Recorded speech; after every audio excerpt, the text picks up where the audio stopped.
Hello, dear listener. Forgive the intrusion. It's just Jeffers here to say a few words before we get on to the proper intro for Sitcom Showdown episode 92, in which we talk about sitcom writer Eric Chappell, the great Eric Chappell. Now, in the recording of this, we had to do it separately because I was in COVID isolation. Steve couldn't come down here to the Sitcom Showdown studio. We had to record remotely, and then his microphone stopped working. And then the software we're using to record wasn't working too well either, so the sound quality in this episode, unfortunately, is somewhat toast. But we're hoping you're prepared to work through that and have a listen anyway. So with that said, I'll let you get back to the episode as usual. Cheers.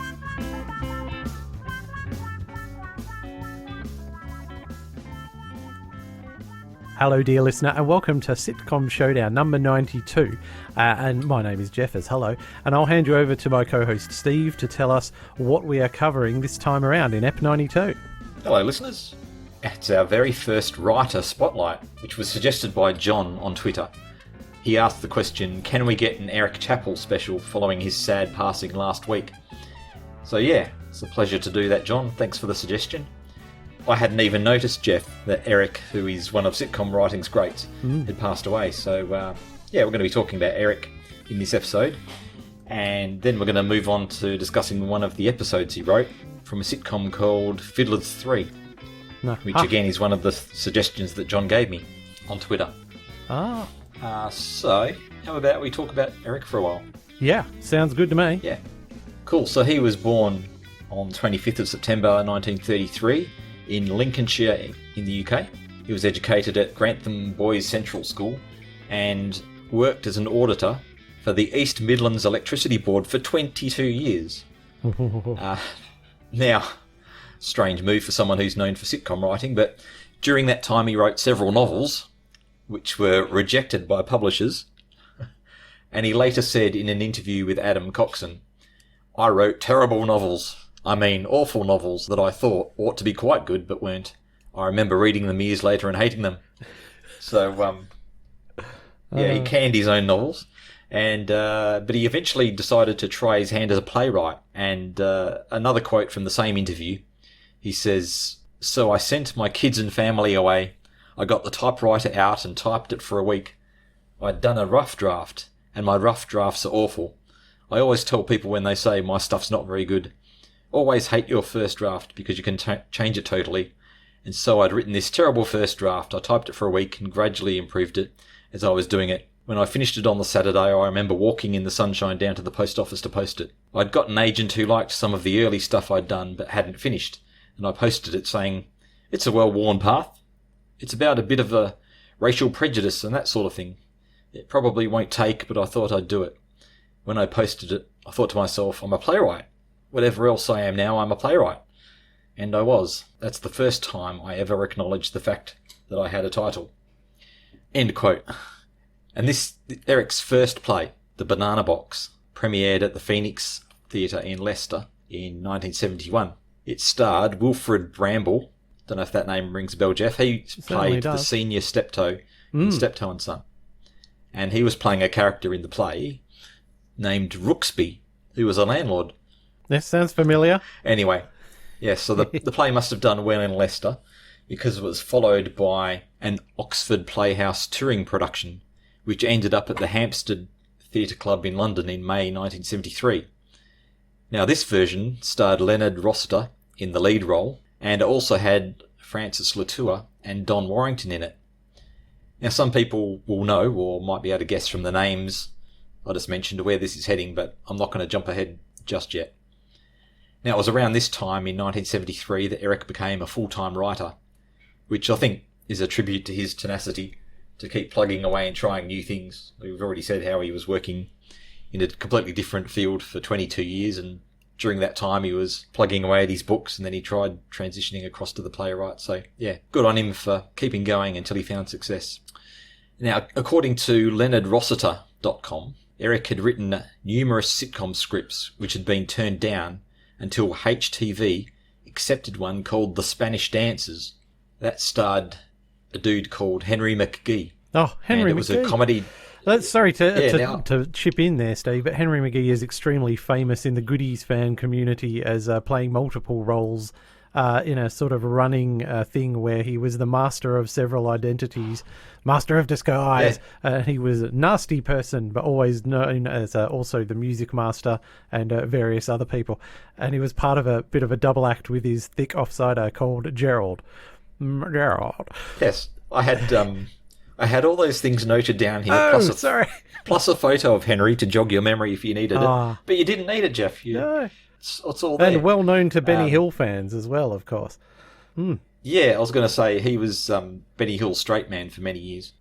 Yeah, so this Spanish Dancers was broadcast in Wales in 1971, according to this quote, but it wasn't networked nationwide. So it never made it out to the rest of the UK. And there's barely any information about this thing on the internet. And of course, there's no, like the Welsh library might have some episodes, but there's nothing on YouTube or anything like that.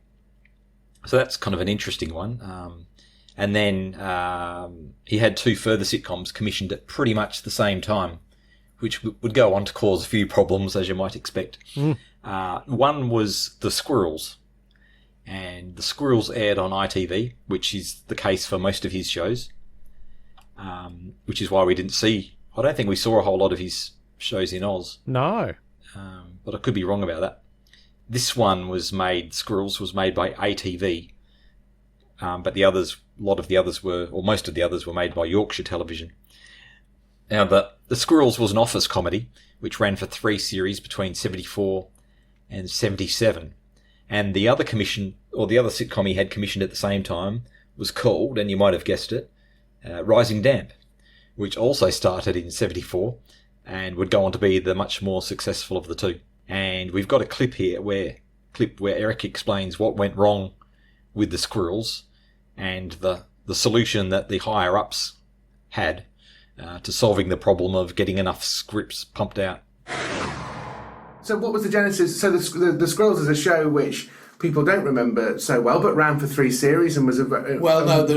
we made a huge mistake. We brought in other writers. Right. Now, I didn't have any great power in those, only authority, and they said to me, Eric, we like the idea, it's working well. I did 7. We'll make it a massive show. We'll bring in 6 or 7 writers, we'll do a lot of shows like the Americans do.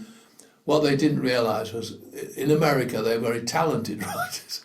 They could bring in very good writers to do a series. And so that when they had a writer's room, there were about 10 or 15 very talented writers. We hadn't got that. We hadn't got the background. So the scripts weren't that good. So thank you to the Sitcom Geeks for the permission to play that. They did a 2-part interview with Eric in 2017, which was really good. And you might want to check that out if you want to hear him talking about, in a bit more detail, about the sitcom writing process.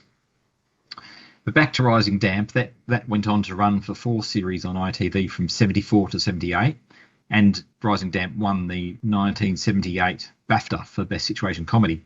And also a spin-off feature film, which was released in 1980.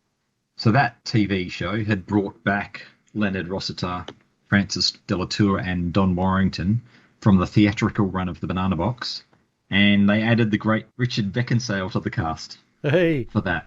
And this methodology of turning plays into sitcoms and vice versa was something that Eric did a fair bit. And another quote from leonardrossiter.com is where he says, "I always write the play first, or try to. It imposes all sorts of disciplines on you, which are good when it comes to writing the sitcom. So I'm going to give you a couple of examples later on where he's turned plays into sitcoms and whatnot. So listen to Sitcom Showdown 64 for more Rising Damp. That's where we talk about the 1975 Christmas episode titled For the Man Who Has Everything. And that went into the Hall of Fame.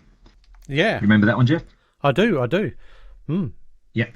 And then the success of Rising Damp was followed up by Only When I Laugh, which was 79 to 82. And we covered that way back in Sitcom Showdown 29.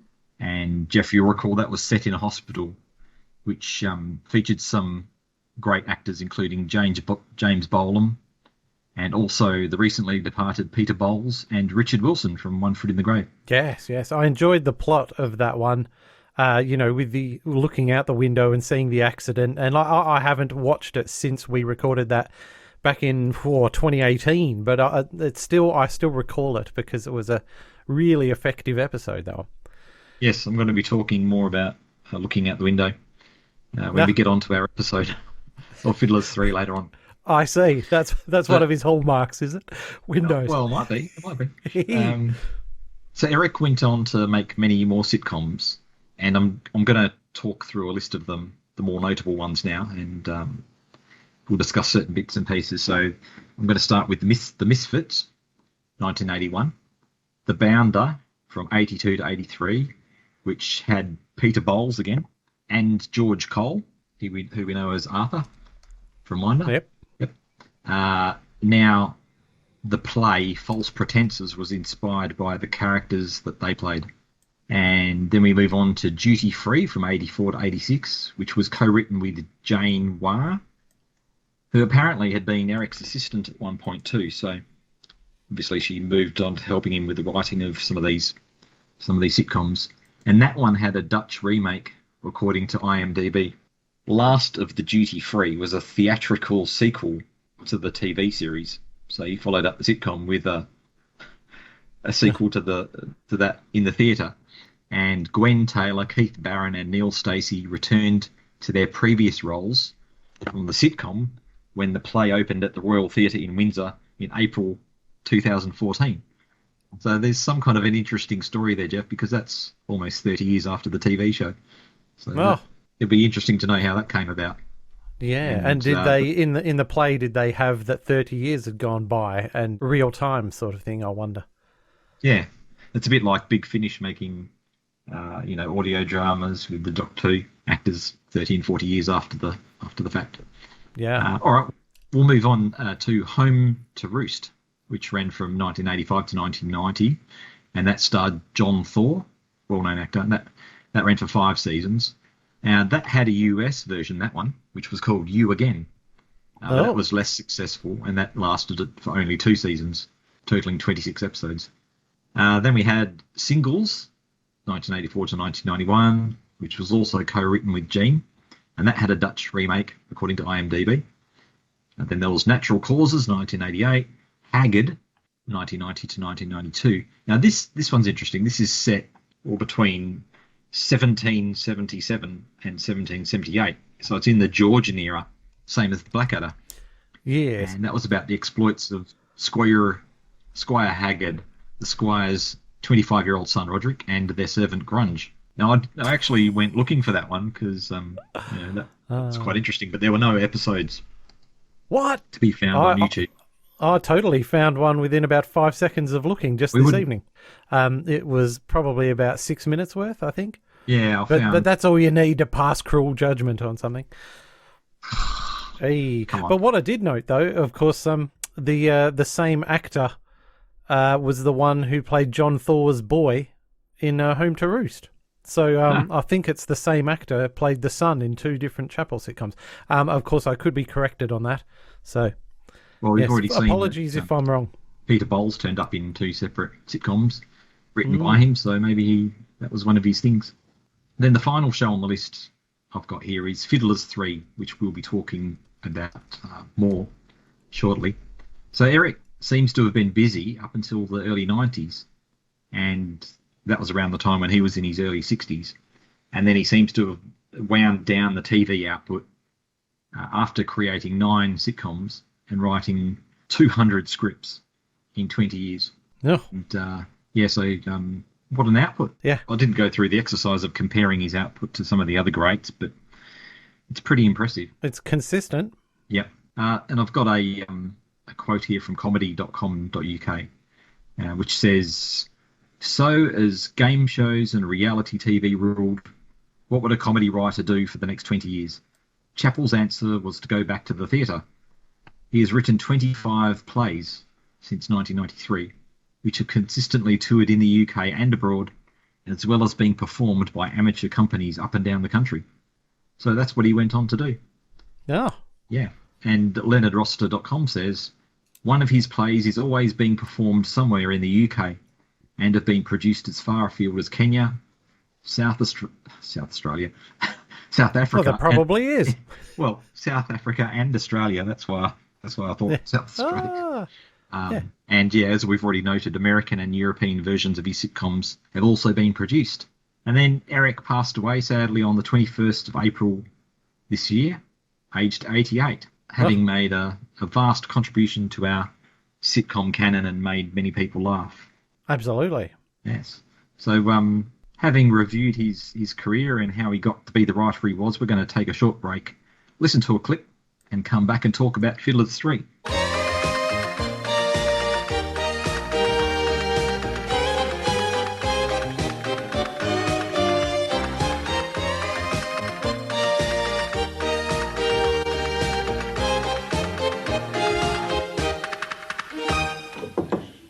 Hi, Ralph. God, this is nice. Yes, executive suite. Oh, you're lucky. I have to share with Harvey. He's just told me he doesn't wear any pajamas. Yes, well, don't worry, Osborne, we're all the same. He's not the same. I've just seen him. I've never had to share before. I don't like it. I can't get near the hand basin. He keeps flicking me away with his towel. He's been getting ready for 2 hours, squirting stuff under his arms, cleaning his teeth. He's got all these sprays and coloured bottles. I've never seen anything like it. Well, you're in a man's world now, Osborne. More like a lady's hairdresser's. I wouldn't mind, but he keeps saying he's going to make a man of me tonight. What do you think he means? Well, you know how it is, Osborne. When men get together, their minds usually turn to... What? women. I thought it was supposed to be computers.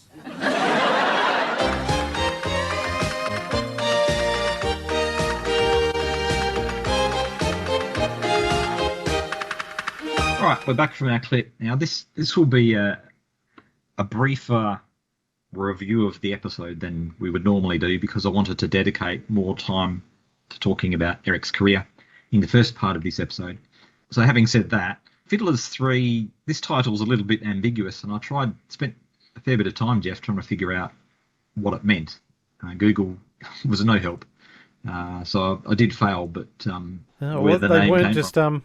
fiddling the books or something? Aren't they accountants? Yeah, I mean, there is 3, I guess, main characters in the office.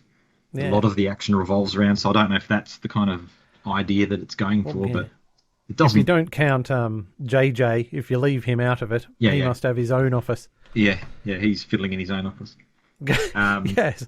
Yeah, so it's a bit of an ambiguous title, but it's about office politics in an accounts department in Wakefield in West Yorkshire, which I think is an important thing to note because of the setting of this particular episode.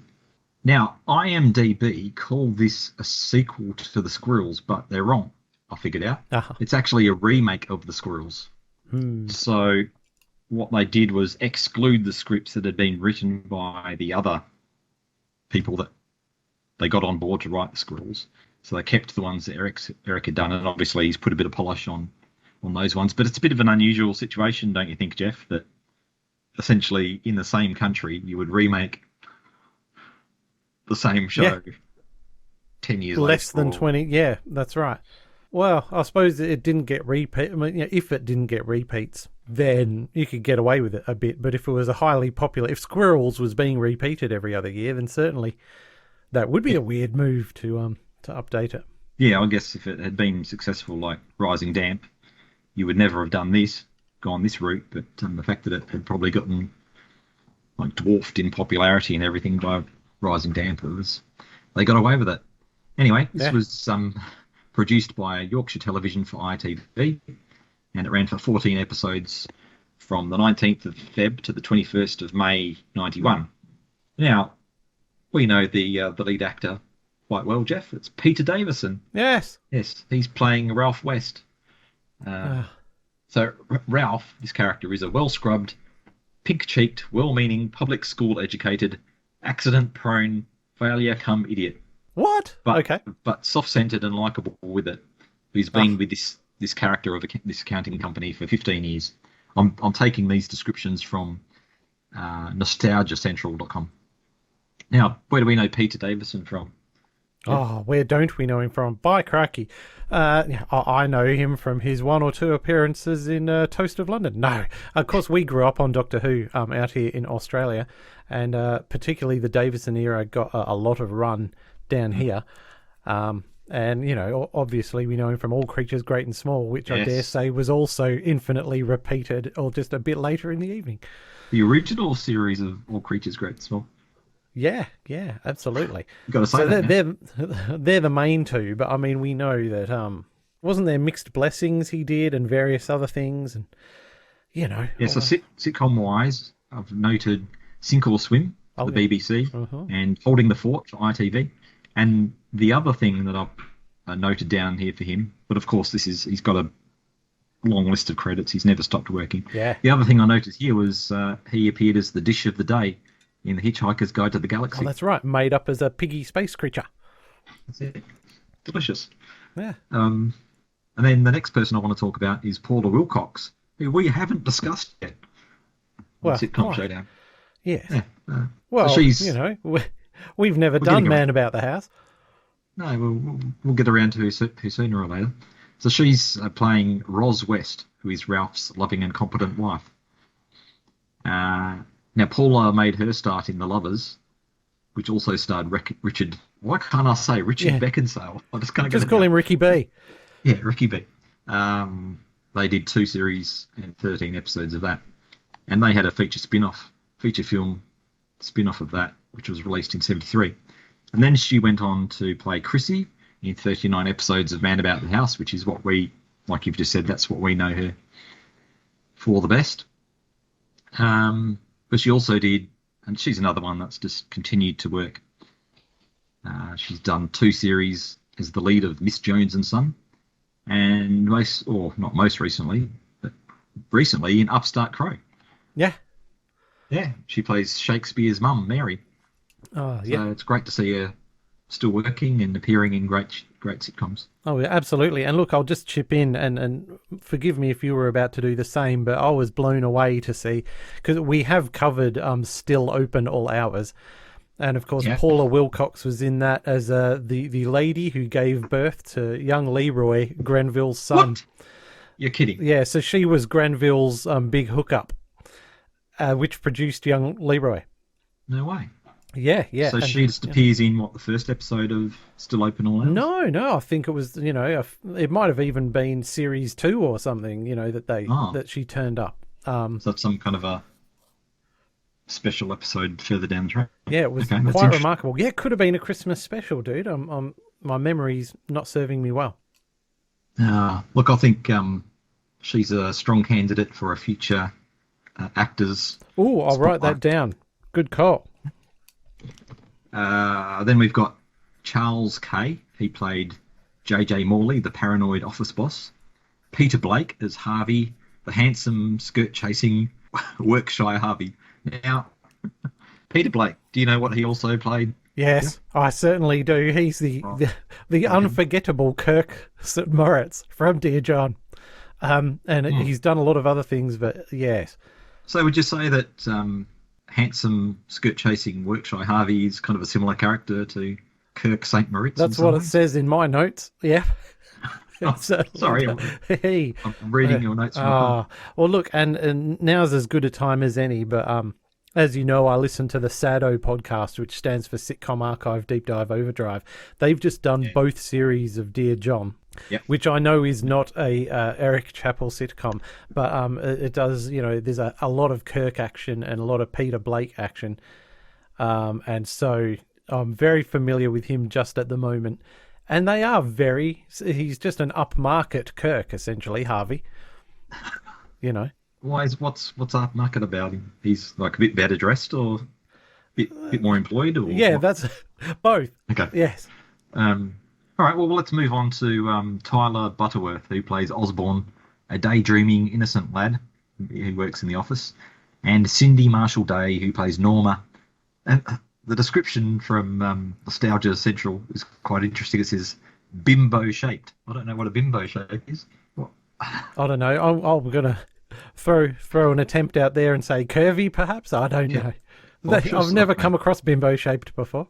Yes, she's the blonde secretary. Well, there we go. In the office. All right, so the episode we're going to be talking about is called The Dark Horse. It was from Series 1, Episode 3. This is a remake of an episode of The Squirrels called Men Without Women. So you would expect it to be pretty good if it's a remake of a sitcom that was already made.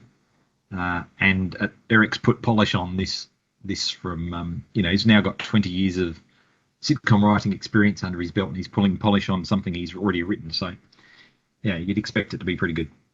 Anyway, before we get into this synopsis, instead of a long summary at the end and intense discussion as we normally have, Jeff, I've kind of inserted my comments as we go, and I'd encourage you to do the same. Very good. If that's all right. Yeah. We should do this all the time, I think. Yeah, we'll see how it goes. You think, what episode are we on now? 90? Yeah, 92. 90 we've finally hit on the format, is that what you're saying? Well, possibly. We're always improving. Okay, so we open with Ralph and Roz, and they're at home, and they're packing because Ralph is about to go on a work conference where he's going to meet, where the staff are going to meet the new chairman. Yes, and the kid, Roz has got Squirrel Nutkin and Mrs. Tiggy Winkle on the bed because the kids want him to take them away with him, which I thought was quite funny. Now, Roz would also like to be going with him to the Luxury of London Hotel. This is why I was saying that you need to note that their office is was it West Yorkshire? Yeah. So, yes, she would like to be going with him to the Luxury of a London Hotel, which is where this work conference thing is going to be. And she suggests sneaking away with him. So Ralph counters by talking down the whole experience of the work conference. It's going to be really boring. We're just going to be talking about computers and accounting, blah, blah, blah. You wouldn't want to be there, trust me. But the fact that he's packing a rather large number of shirts and aftershave and all this sort of thing, and the fact that Norma from the office is going is slightly arousing Roz's suspicions about his motivations as he's about to go off to this thing. Any comments on that, Jeff? Well, and again, it would have helped if I'd watched all of this series to know whether he's got form in that department, because depending on whether he has or not, of course, as a character moment, you sort of think, all right, is she just being sort of overbearing and suspicious, or has he done this in the past? And so she's quite rightly thinking, oh, by crikey, I might want to keep an eye on this. So, again, not having watched any other episodes. Well, I have watched one since, but it certainly didn't reveal any.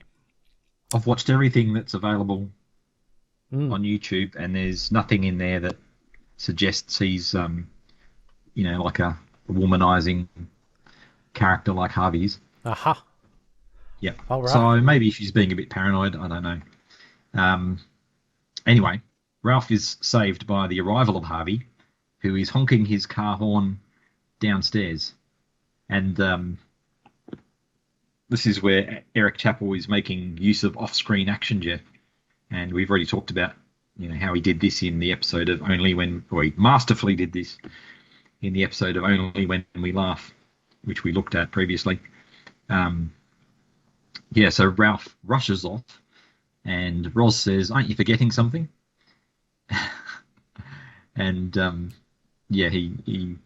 he's forgotten to give her a kiss, but he doesn't go back and give her a kiss. He thinks she's talking about something completely different. So he's already in her bad books before he's even left for this thing.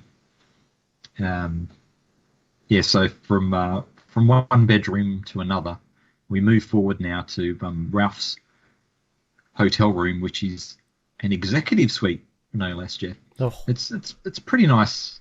It's a big room. It's huge. Yeah. So he's in here and he's unpacking at the other end of his journey in Harvey's car. So the script is very economical. We're moving straight from one set to the next, with the trip in between in Harvey's car just being referenced or mentioned off screen. And Ralph is joined in his room by Osborne. Now, Osborne is sharing a room with Harvey. I don't know, because are they a bit further down in the pecking order, so they have to share a room, whereas Ralph's got his own executive suite. Anyway, Osborne is a bit unsettled by Harvey's preparations for the big night ahead. And Harvey's also told him that he's going to make a man of him tonight, which has unsettled him Yeah. a bit. It can be read several ways, can't it? Yeah. There's a bit of ambiguity there. Now, speaking of Harvey, he arrives having finished preening himself. He says something like, see how my teeth shine, and he's got the aftershave, and his hair is perfectly done. I don't know if they used hairspray back in these days, but yes, it's quite to do. So he arrives and he scares Osborne off.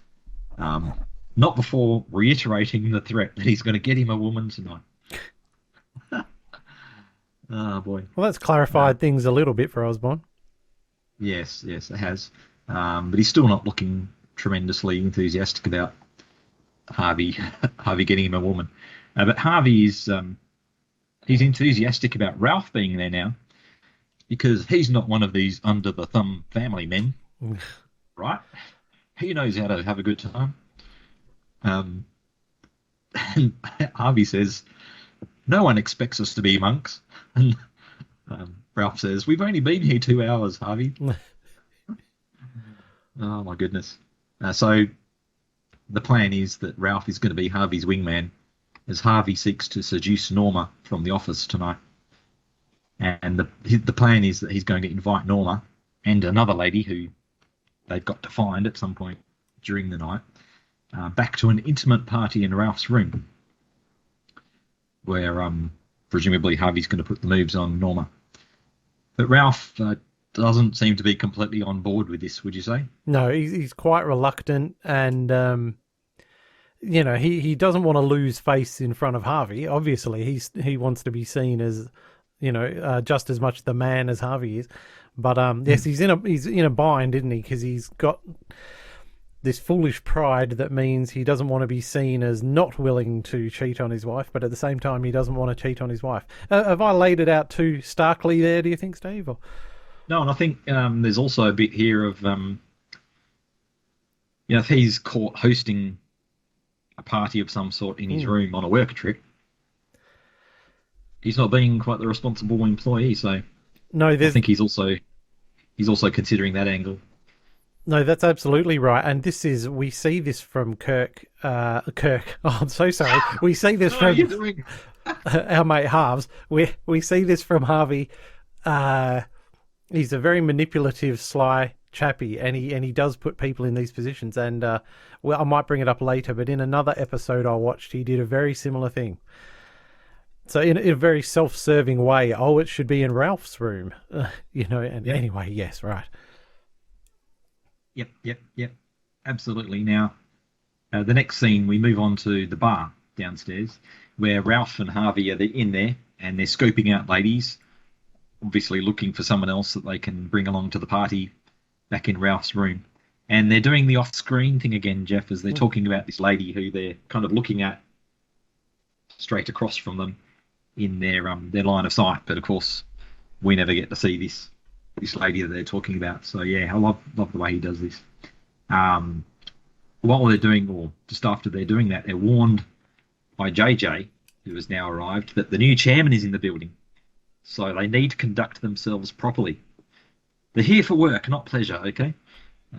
And they've got some materials they need to read, so they're prepared for the sessions that they're doing the next day and that sort of thing. Yep.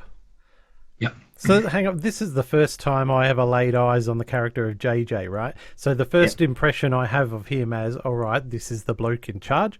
Now he's obviously got his mind on the job, and he's not part of the ilk of your Harveys at all. And that changes pretty darn quickly in this episode. And he's just as bad as everyone else. I know we're getting there, but that was quite a shock, because I thought, there's got to be like the ever-present threat of having the boss looming over you who's very prim and proper would add a lot of tension to the thing. Anyhow, yes, let's press on and see how it all turns out. Well, I think he gets a couple of drinks under his belt, and the London atmosphere must get to him. But yeah, you're right. We won't get ahead of ourselves here. So they eventually spot a hottie sitting by herself, and this woman that they're looking at now is running her finger around the top of this glass quite provocatively. And after some furtive glances, she comes over and introduces herself as Cynthia. Now, Cynthia mentions that she's staying in the hotel, which is interesting. Now, Ralph proves himself to be far from the ladies' man that he's... I don't know if he was selling himself as a ladies' man, but anyway, it's obvious that he's not, because he's completely lost for words at this fairly forward woman. Whereas Harvey never misses a beat and invites her back to the party in Ralph's room, mentioning the room number, which is important. But there's a reason why she can't leave with them for this party, because she's waiting for her husband. Yes. Which is worth noting. And when she mentions her husband, the guys beat a hasty retreat. Yes. And it was at this point, Steve, that you thought, yes, I can see this plot coming a mile away, or not really? You can you get a bit of an idea of where we're heading. Okay, cool. Now, what I think this does is it establishes the fact that Cynthia is up for a bit of mischief herself on account of the fact that she's approached them. Would you say? The thing is that she seems to be, as we'll find out, she gets hit on quite a lot, and she doesn't seem to enjoy it very much. So that's why I was a bit confused, and I thought, was this just for the convenience of the plot? Or is it because, obviously Ralph and Harvey are two strapping, attractive chappies, and so being hit on by them, she's just probably striking up a conversation out of boredom, and as you say, other reasons possibly. But when you get JJ and bloody Osborne hitting on you, it's a different ball game entirely, and it would be tiresome indeed. Well, I don't know. I think she is. She is flattered by the attention of... Oh, Harvey's being the ultimate wingman here, and he's just charming the socks off her and saying all the right things.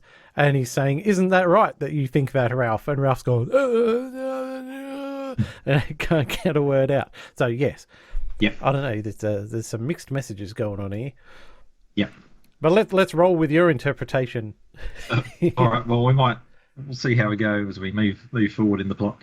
Yeah, so I think she's up for a bit of mischief, and I think the fact isn't lost on Harvey, who tries talking Ralph into continuing on with the night. But at this point, Ralph's had enough, mention of the thought of being caught by a husband.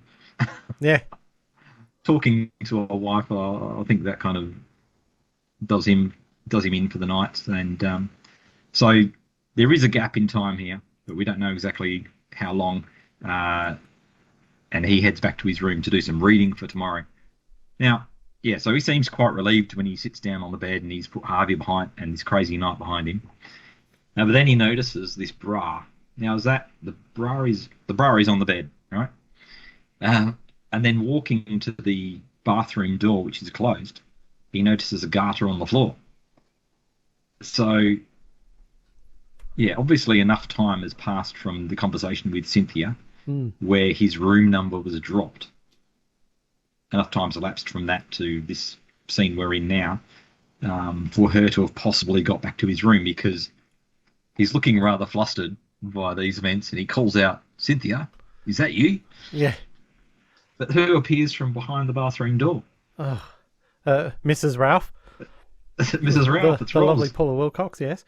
And of course, she wants to know who Cynthia is. Yeah. Yeah, so... Oh, dear. What do you mean, oh dear? No, well, just it's a situation that you just think, oh, he's got himself right in it now. It's going to get worse. Yes. Yes, so that's the end of part one. I thought that was quite a nice way to finish the end of part one. Well, it's a cliffhanger. Yes, it's a cliffhanger. What's going to happen when she gets her hands on him? So at the start of part two, we're back in the bar with Cynthia, and she's been joined by Osborne, who's gotten his second wind after being put to bed twice, which I thought was funny. Like I don't know if he'd had a bit too much to drink or got too excited, so they put the young lad to bed a couple of times, but he's back out. on the prowl, and he's putting his moves on Cynthia, and he's inviting Cynthia to this party in Ralph's room as well. And but at this point, her husband does arrive, and I like the fact that this establishes the fact that although Ralph has gone to bed, presumably the rest of the crew is still up and partying. Yeah. Yeah. So Cynthia's husband, now he is the chairman. I think that should be said here. Apologizes for having been delayed, and he said that he had to mingle with some of his staff. Yes. And she indicates that she's done some mingling with those staff as well. So I think as she's been having these conversations with these guys, she's obviously clocked the fact that they're wearing the name badges that the company's given them. So they're her husband's staff. So she's having this flirtatious conversations, but she's also having an inner chuckle to herself that, you know, she's doing it with his stuff. Anyway, they part ways without her mentioning the fact that she's been hit on twice. No. And she pops herself down at the bar to have this nightcap, and she finds herself next to JJ. Now, they get chatting, and they actually seem to hit it off pretty well. She mentions the party in room 209, and he suggests they go together because you have to bring a partner if you're going to this party, apparently. I don't know where they got that idea from. Yeah. Anywho, so she ditches any plan she might have had of going to bed and heads off to powder her nose. And while she goes, JJ is joined at the bar by the new chairman, who is looking for his wife.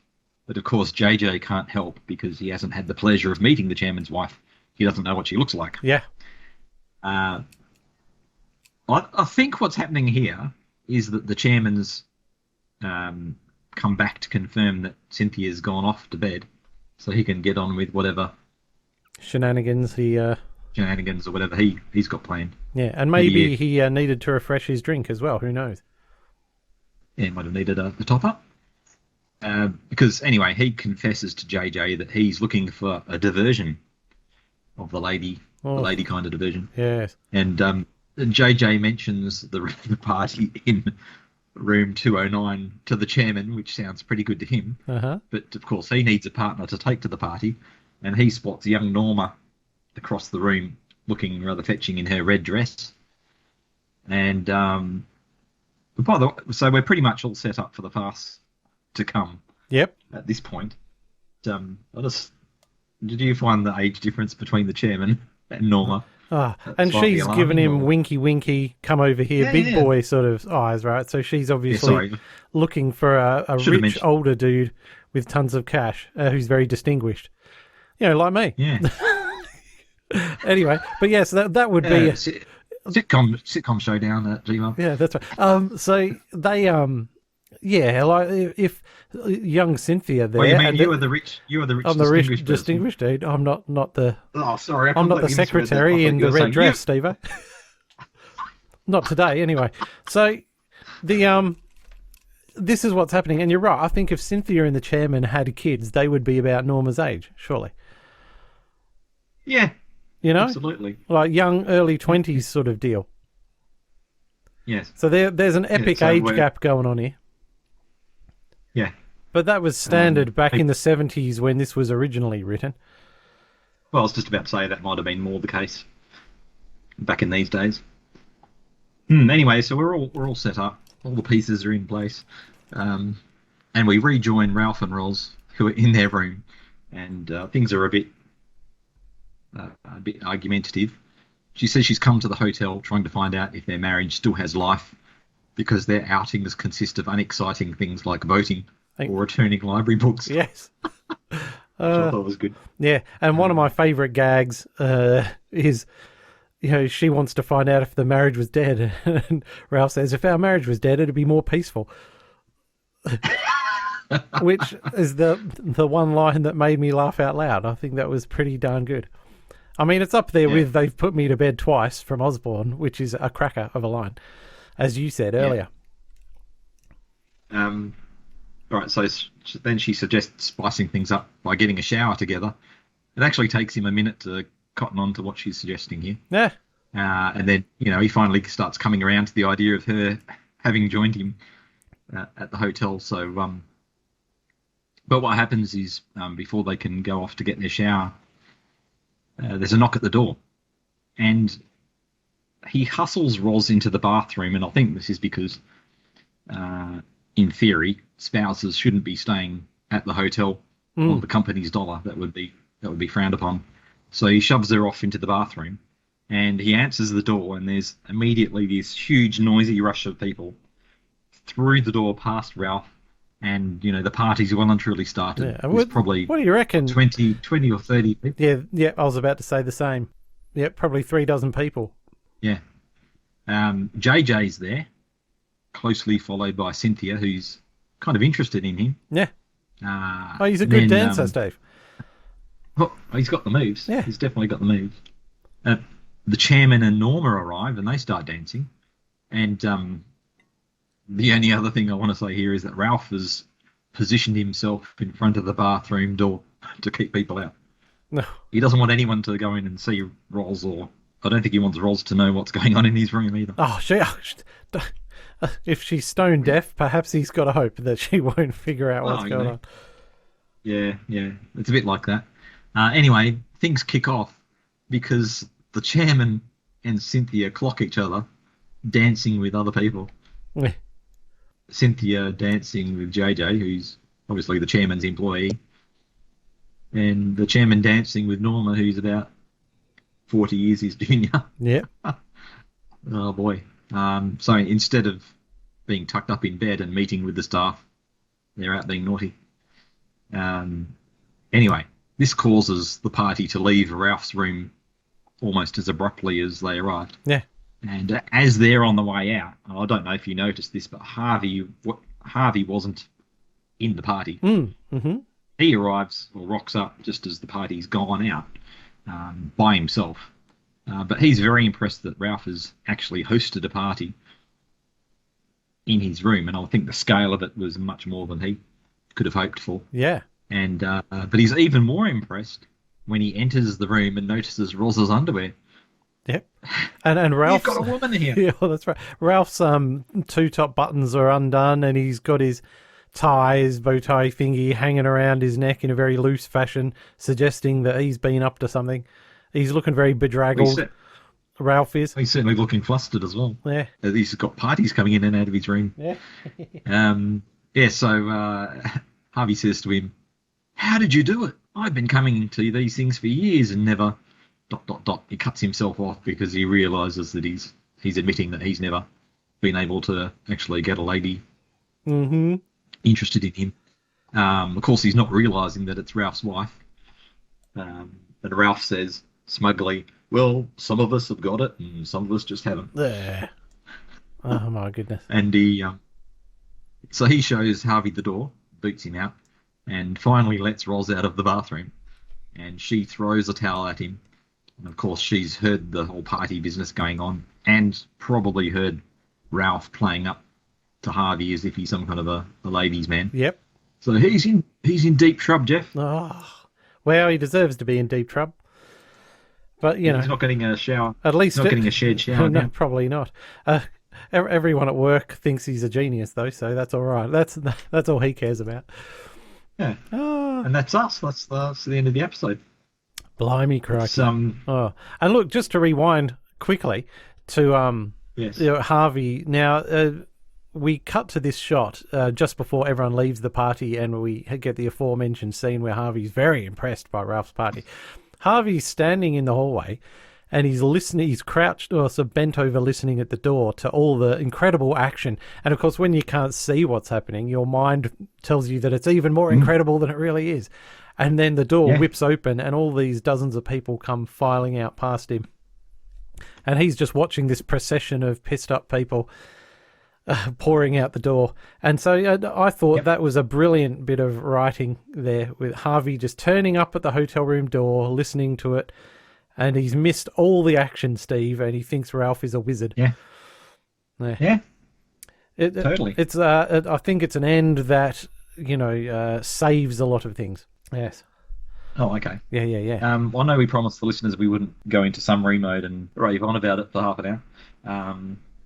Do you want to give us a little summary of your thoughts? Oh, well, because John has been so kind by encouraging us to do the Chappell episode. And did he pick this particular one, or was it just because it was in beautiful quality on YouTube that we chose it? Okay, so he suggested 3 sitcoms. Yep. And I chose this one. Yep. Largely because I had Peter Davison in it. And then nice.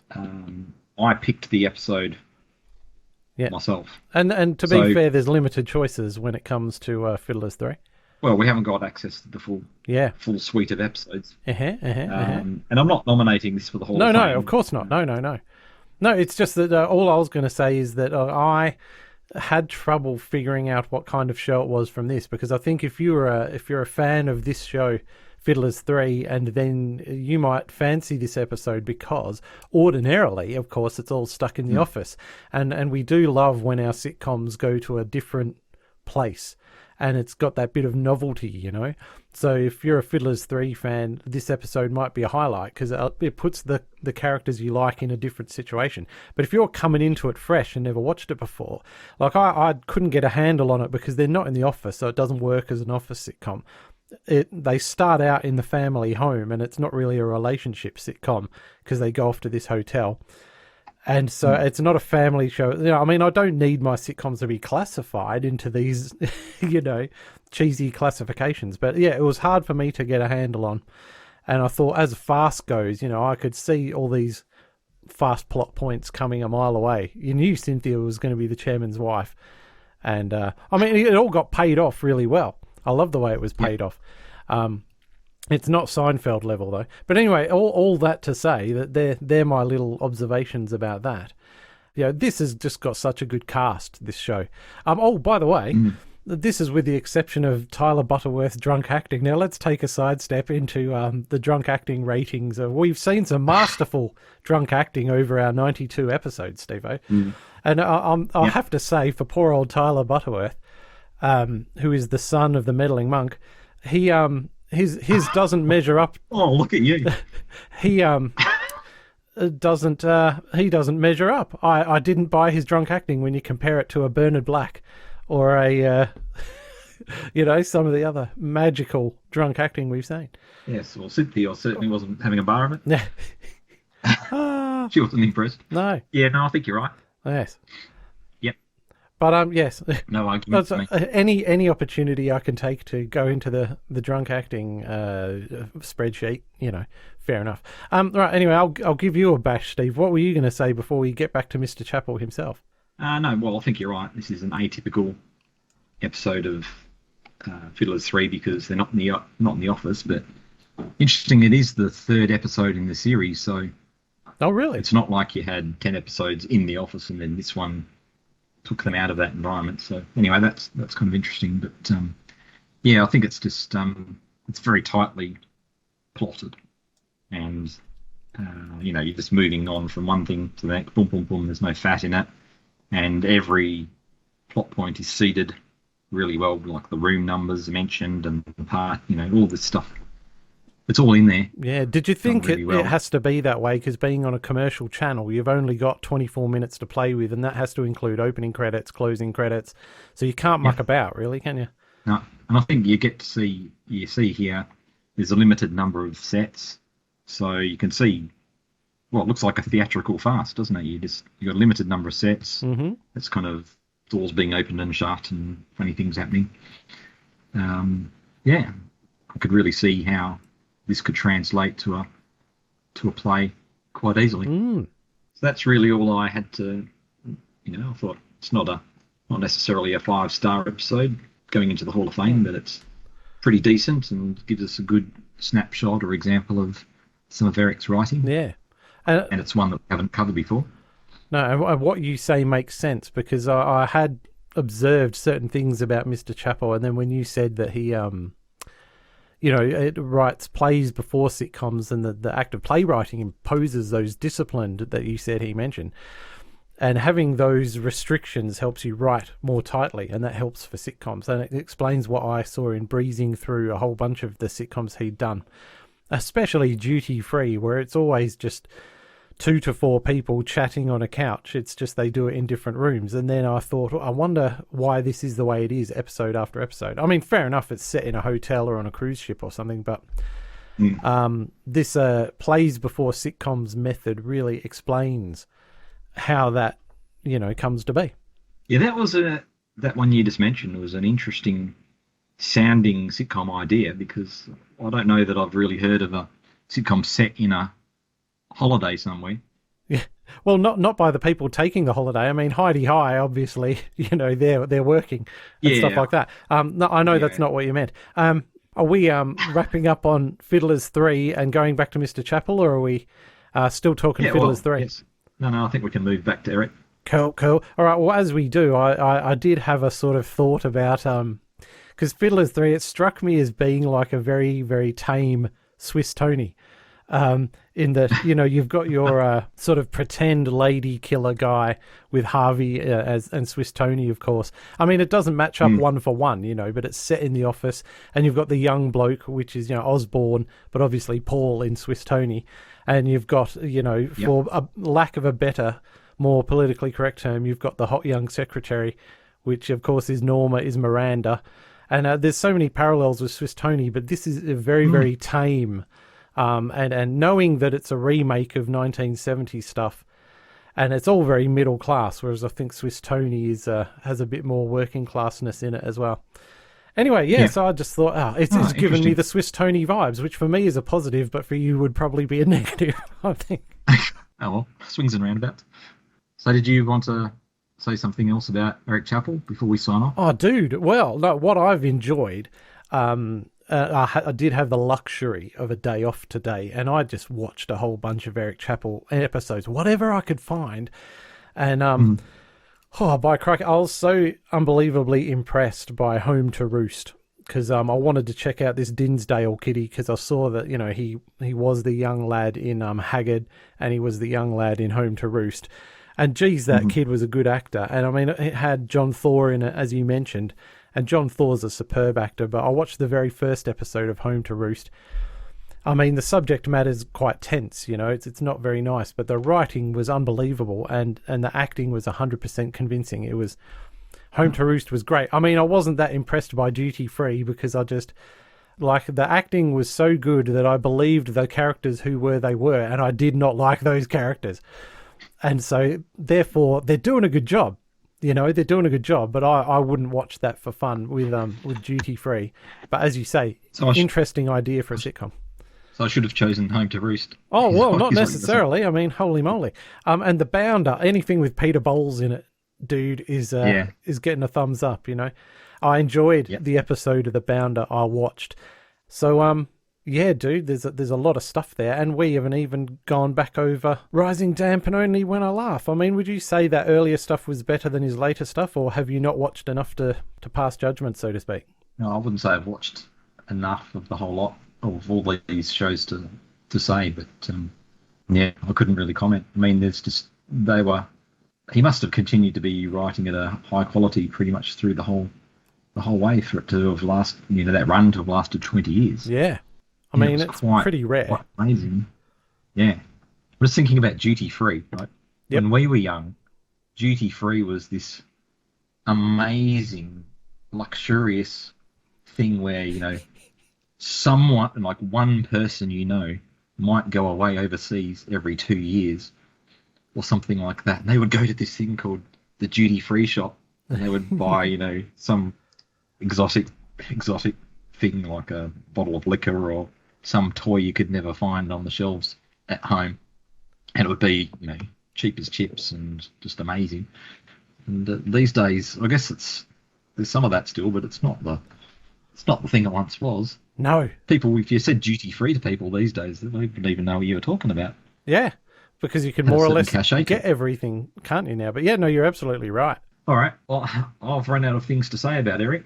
I hope we've done his career a bit of justice in covering everything he did and where he came from. Have you got any closing thoughts? No, it's just for me personally, there's a lot more to discover when it comes to Eric Chappell. And lastly, I'd just say that I think because it wasn't, a lot of these shows weren't BBC shows. I think as kiddies we were deprived of a lot of Eric Chappell, and we were sort of hit over the head with a lot of Crofton Lloyd and Crofton Perry and those sorts of things. And I think it's a gap in my sitcom appreciation index. Yeah, I totally agree. There's so much of this that we never saw. And, unfortunately, there's not that much of it available. So I guess we just got to make the most with what we've got. Oh, jolly good. Well, thanks for walking through Eric's career and that episode of Fiddlers 3. And what are we talking about next time, Jeff? I have no idea, Steve. I've planned nothing, and thank you for opening the door for me, because basically the reason I haven't been very organised on a Sitcom Showdown is because, of course, I'm now doing Podcasto Cat Flappo in addition to the Goodies podcast. So shameless plug. Dude, I have to. There has to be some sort of reward. Doing 3 podcasts is a tricky biz. But thank you, dear listener, for bearing with us through some technical hitches that we've had during the recording of this particular episode. And also, I'm in isolation, essentially, which is why Steve hasn't been able to be in the Sitcom Showdown studio, and we're doing this remotely. So, yes, thank you for bearing with us. COVID's finally caught up with the people of Western Australia. Yeah. A couple of years down the line. Yes, it certainly has. Better late than never. Oh, blimey crikey. But geez, I did enjoy this walk down Eric Chappell Lane. So thanks, John. Nice work. Yes. Thanks for the suggestion, John. That was great. And by all means, listeners, send us comments, send us suggestions. We'll be glad to receive them, and we appreciate the feedback. So thanks, everyone, and we'll see you in a month. Cheers. Join us next time on Sitcom Showdown, when we'll be putting another 5-star episode under the microscope. And in the meantime, you can contact us with feedback on Facebook, Twitter @Sitcom Showdown, or by email sitcomshowdown@gmail.com.